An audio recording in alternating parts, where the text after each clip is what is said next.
விளைஞ்சிருக்கும் என் வெத்தலை கொடி அட வளைஞ்சிருக்கும் ஒரு சன்னல் வெடி தோட்டா ஒரு கண்ணால தொலைஞ்ச ஒரு பொண்ணால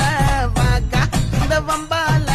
வல விரிச்சிட வந்தாளே பார்த்து வளைச்சு தேக்கு உன் பட்ட உடம்பு சோக்கு என்ன குத்தும் குறும்பு மூக்கு கொஞ்சம் ஓய்வை கொடுத்து தாக்கு என்னடி